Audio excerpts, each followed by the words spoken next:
작년에 부영그룹의 이중근 회장이 고향인 순천시 서면 운평리 주민들에게 수백억을 기부해서 화제가 된 적이 있습니다.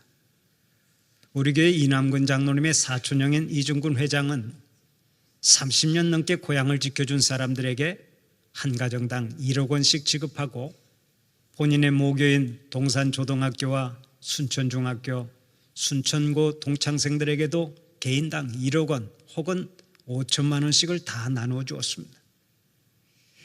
이중근 회장은 고향을 지켜준 사람들에게 그렇게라도 고마운 마음을 표현하고 싶었다고 말합니다. 지금까지 이중근 회장이 개인적으로 기부한 현금만 약 1,400억 정도로 알려졌습니다마는 기부한 물품까지 합치면 총 2,400억 규모라고 말합니다. 정말이지 놀라운 액수죠. 이 지역 출신의 이중근 회장이 이렇게 널리 선행을 베풀면서 우리 고장의 명예도 높아진 것이 사실입니다. 야, 순천 출신의 기업가는 돈을 쓸 줄 아는구나. 대기업 회장이 고향 사람들에게 1억 원씩 나눠주는 나라가 또 있을까? 대한민국이 사라질 때까지 이런 일은 다시 없을 것이다. 사람들마다 칭송이 자자했습니다.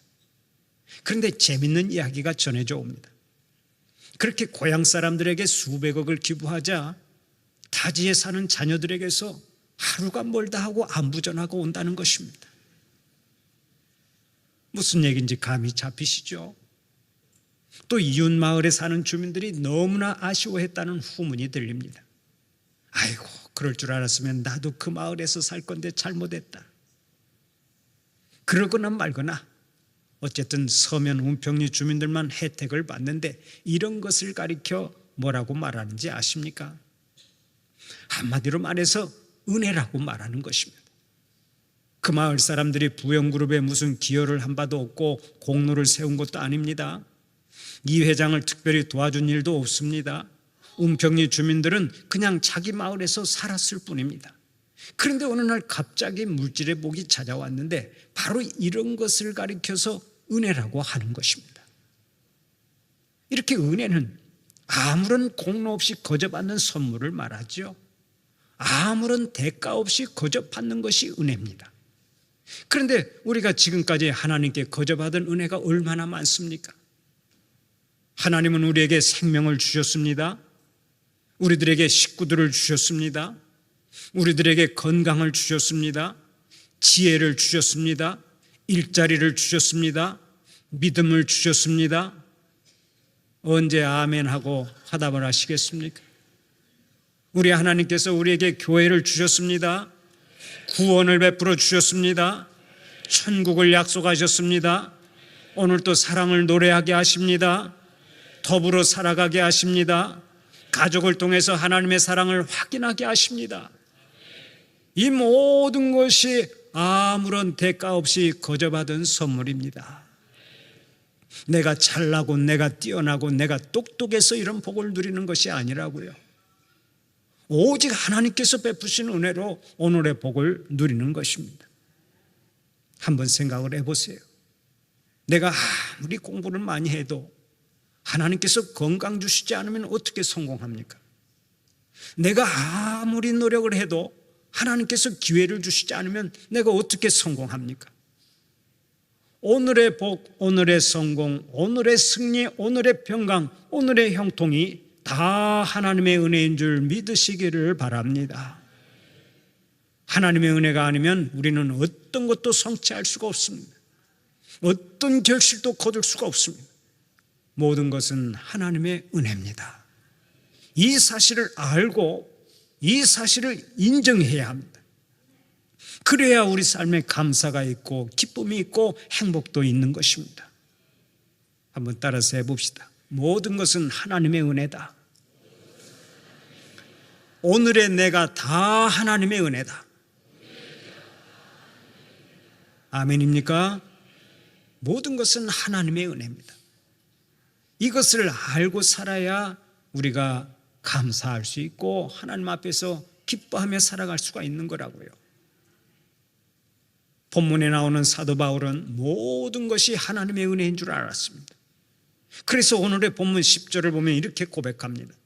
그러나 내가 나된 것은 하나님의 은혜로 된 것이니 내게 주신 그의 은혜가 헛되지 아니하여 내가 모든 사도보다 더 많이 수고하였으나 내가 한 것이 아니요 오직 나와 함께 하신 하나님의 은혜로라.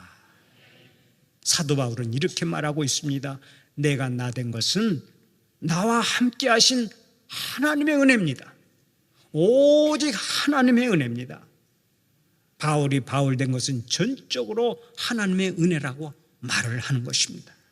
자기 자신이 한 일은 없고 오직 하나님의 은혜로 사도가 되어서 일한다는 얘기죠. 여러분, 이것이 얼마나 귀한 고백입니까? 환경을 바꿔놓는다고 은혜가 아닙니다.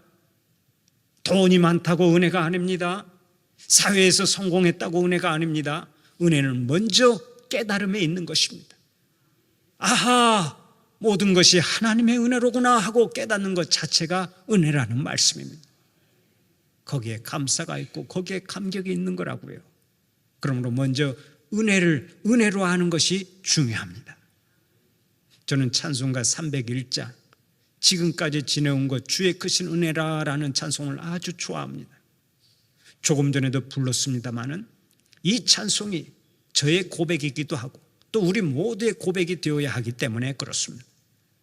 이 찬송을 작시한 일본의 사사오 데스 사부로 목사는 찬송가 301장을 통해서 이렇게 노래합니다. 지금까지 지내온 것 주의 크신 은혜라 한이 없는 주의 사랑 어찌 이루 말하랴. 자나깨나 주의 손이 항상 살펴주시고 모든 일을 주 안에서 형통하게 하시네. 이 찬송이 여러분의 신앙 고백이요 여러분의 노래가 되시기를 바랍니다. 지금까지 지내온 것이 주의 크신 은혜요 앞으로도 오직 주의 은혜로만 살아갈 수 있다고 하는 신앙이 참으로 중요한 것입니다. 우리나라 사람이나 서양 사람이나 개를 좋아하는 이들이 많습니다. 개를 사랑하는 사람들은 개를 가족으로 생각하고 키우는데 이런 사람들은 개와 함께 먹고 개와 함께 자고 개와 함께 산책하고 개와 함께 미용실에 가면서 마치 한 식구처럼 살아갑니다. 그러다가 개가 죽으면 지인들에게 개 부고장을 발송해서 성대하게 장례식을 치러주고 개 묘지에는 묘비까지 세워줍니다. 서양에서는 자기가 개보다 먼저 죽게 되면 개에게 유산까지 남겨준 사례가 있습니다. 실제로 미국의 햄슬리라고 하는 한 할머니가 자신이 키우던 애완견에게 수년 전에 110억 원을 유산으로 물려주지 않았습니까? 많이 부러우시죠? 개에게 물려준 유산만 110억 원이에요. 그런데 재밌게도 이 할머니가 자기의 재혼한 남편에게는 28억 원 정도밖에 물려주지 않았다는 것입니다.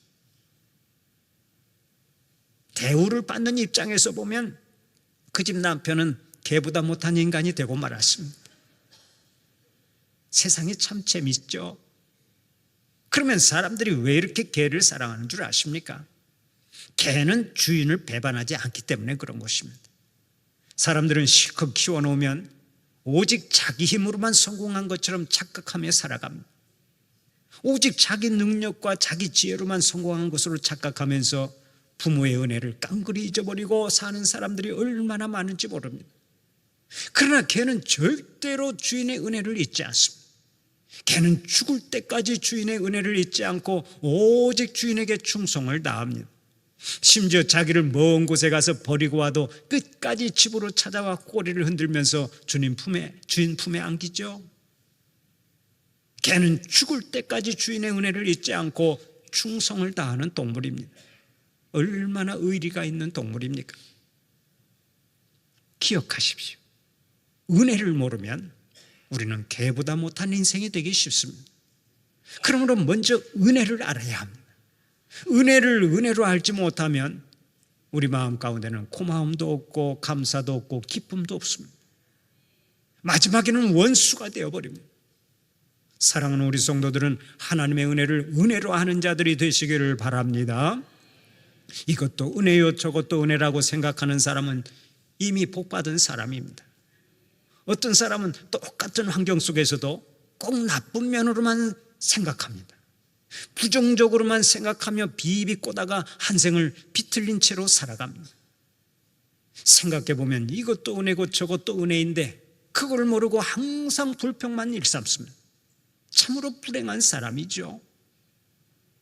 여러분은 모든 것이 하나님의 은혜인 줄로 믿고 언제나 감사하며 살아가시기를 축원합니다. 그러면 사도 바울은 무엇을 은혜로 생각했습니까? 먼저 자기를 불러주시고 하나님의 자녀로 삼아주신 것을 은혜라 생각했습니다. 또 예수님이 베드로나 다른 사도에게 자신의 부활하신 거룩한 몸을 보여주셨는데 만삭되지 못하여 난 자 같은 자기에게도 부활의 몸을 보여주신 것을 큰 은혜로 여겼습니다. 주님께서 나같이 못난 사람에게도 친히 계시해 주셨구나, 나 같은 죄인에게도 나타나셨구나 하면서 감격하고 감사했습니다. 다음으로 바울은 끝없이 계속되는 고난조차 하나님의 은혜라고 생각했습니다. 왜 그런 줄 아십니까? 그 고난을 통해 자신이 다듬어지고 깨져서 하나님께 더 귀하게 쓰임받는 것을 알았기 때문입니다. 그래서 그는 환난을 당할 때 이것도 하나님의 은혜다 하고 감사했습니다. 예수님의 이름으로 매맞을 때나 핍박을 받을 때마다 그것이 하나님의 은혜라고 생각했습니다. 심지어 육체의 가시, 곧 자기를 괴롭히는 고질병이 있었지만 그것조차 은혜라고 생각했습니다. 많은 학자들은 사도 바울이 가진 질병이 간질병이라고 말합니다. 그런데 사도 바울은 그 간질병조차도 하나님의 은혜라고 생각을 했어요. 왜 그런 줄 아세요? 그 질병이 있어서 자기가 교만하지 않고 겸손하게 하나님만 의지할 수 있었기 때문입니다. 바울은 고난과 질병까지도 하나님의 은혜라고 믿고 감사했습니다. 이렇게 모든 것을 은혜로 알고 그 속에서 감사할 때 하나님께서 그를 크게 쓰신 것입니다. 기억하세요. 하나님의 사람들에게는 성공이 은혜지만 때로 시련도 은혜입니다. 형통이 은혜지만 때로 불통도 은혜입니다. 건강이 은혜지만 때로 질병도 은혜입니다. 평강이 은혜지만 때때로 눈물도 은혜입니다. 모든 것이 은혜입니다. 한 생을 살면서 어떤 자리 어떤 상황을 만난다 해도 모든 것을 합하여 선을 이루고 그것이 오직 하나님의 은혜라고 고백하는 여러분들이 되시기를 바랍니다. 그 다음에 바울은 하나님께서 오래 참아주신 것을 은혜라고 생각했습니다.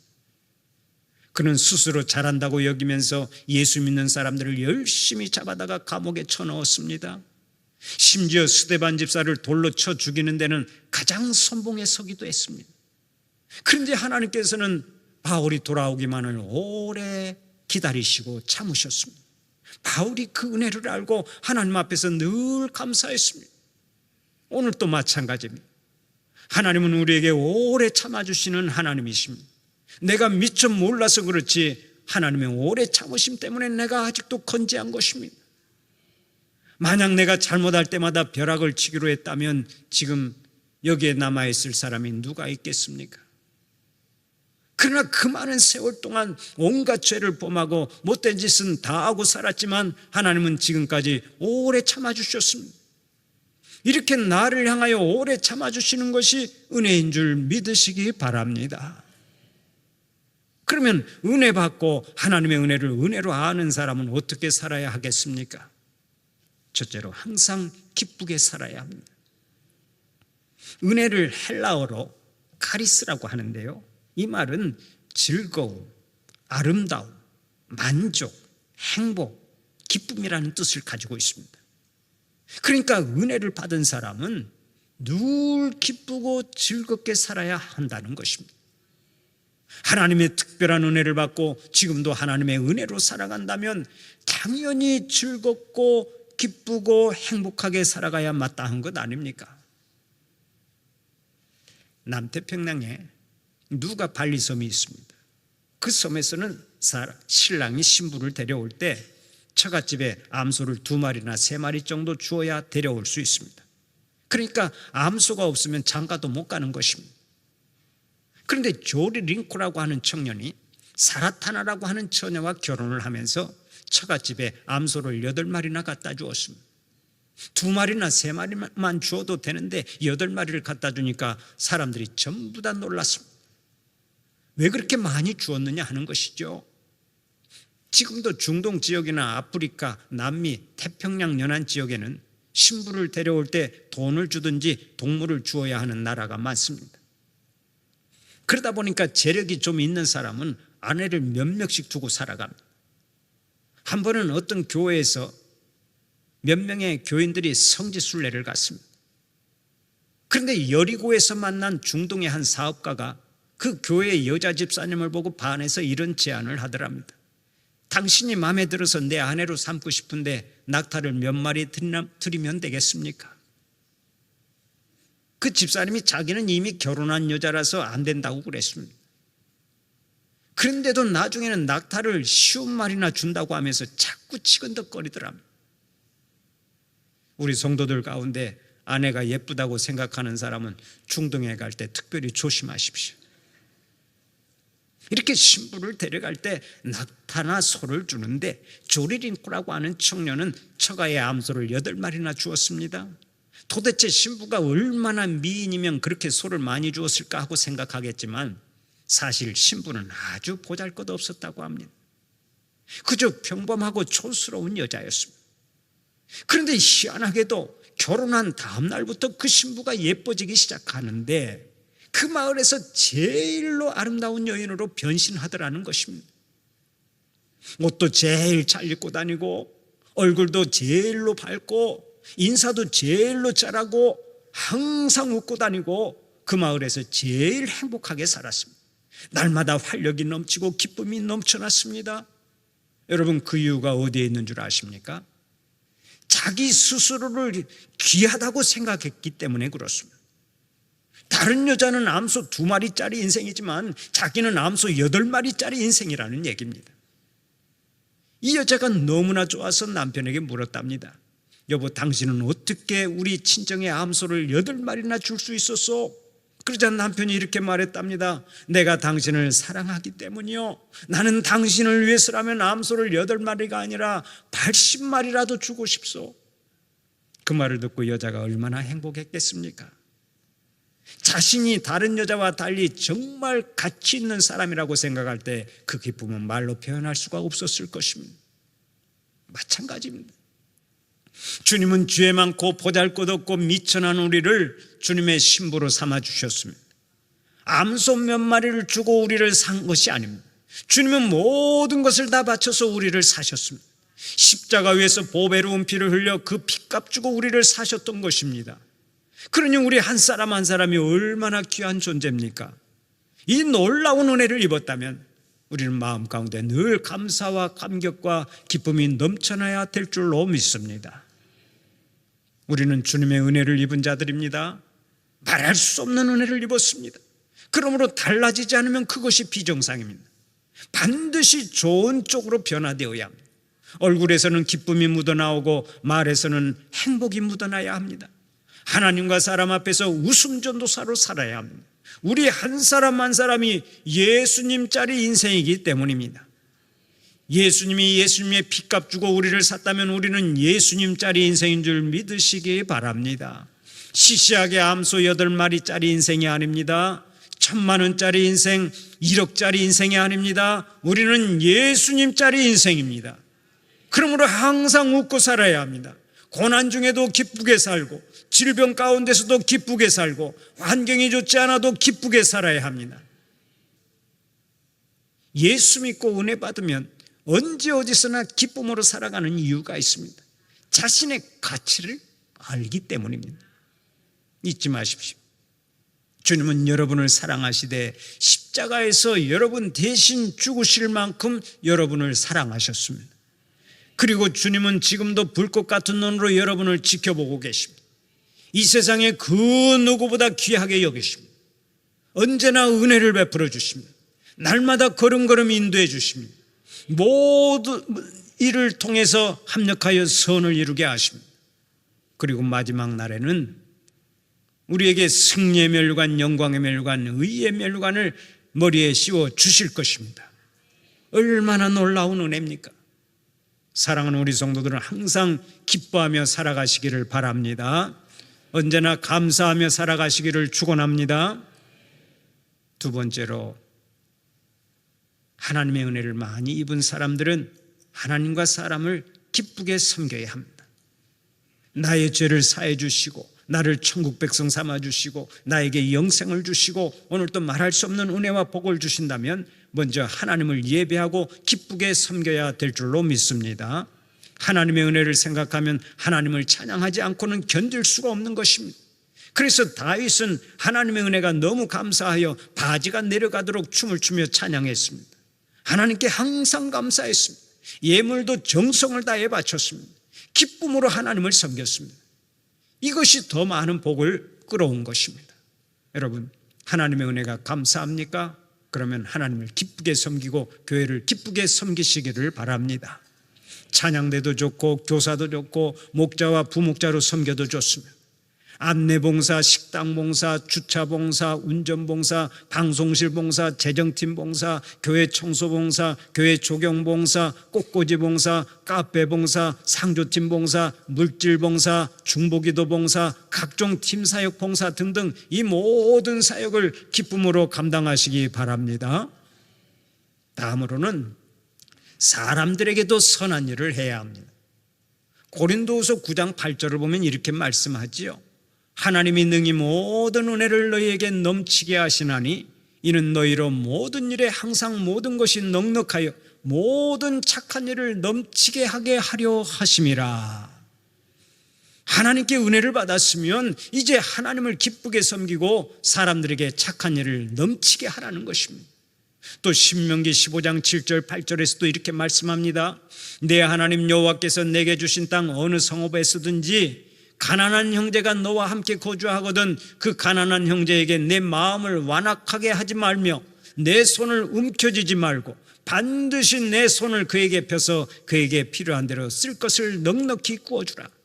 하나님께서 은혜를 베풀어 주신 이유는 그 은혜를 이웃과 함께 나누라는 의미가 있다는 것입니다. 자꾸 나누어 주세요. 물질도 나누고 먹을 것도 나누고 입을 것도 나누고 따뜻한 대화도 나누고 하나님의 사랑을 즐겨 나누세요. 우리 교회가 선교비를 많이 지출하고 가난한 사람, 어려운 사람들을 끊임없이 돕는 이유가 어디에 있습니까? 하나님의 은혜가 너무나 크기 때문입니다. 하나님의 은혜를 아는 자들은 그 은혜를 다른 사람과 함께 나누지 않고는 견딜 수가 없는 것입니다. 제가 아는 어떤 젊은 치과 의사는 최근에 아내와 딸을 데리고 도미니카 공화국의 의료 선교를 다녀오더라고요. 한 주간 병원 문을 닫고 선교비까지 갖다 주면서 의료 봉사를 하는데 계속해서 고정된 자세로 환자를 치료하다 보니까 나중에는 한쪽 다리가 붓고 많은 고생을 해야 했습니다. 또 병원 문을 닫고 갔으니까 물질적으로도 큰 손해를 보면서 의료 봉사를 한 것이죠. 그런데 하나님께 받은 은혜가 너무나 커서 그렇게 하지 않을 수가 없었다고 간증을 하더라고요. 한번 따라서 해봅시다. 은혜는 함께 나누는 것이다. 은혜는 나눌수록 더 커진다. 아멘입니까? 은혜는 함께 나누는 것인데 나누면 나눌수록 은혜는 더 커지는 것입니다. 모든 것은 하나님의 은혜입니다. 하나님의 은혜를 아는 사람은 항상 기쁘게 살아갑니다. 은혜를 아는 사람은 항상 하나님과 사람을 기쁘게 섬깁니다. 사랑하는 우리 성도들은 살아가면 살아갈수록 하나님의 은혜를 많이 받고 항상 기쁨 충만하여 살아가시기를 바랍니다. 받은 은혜가 커서 하나님과 이웃을 섬기지 않고는 견딜 수 없는 심령들이 되시기를 간절히 축원합니다.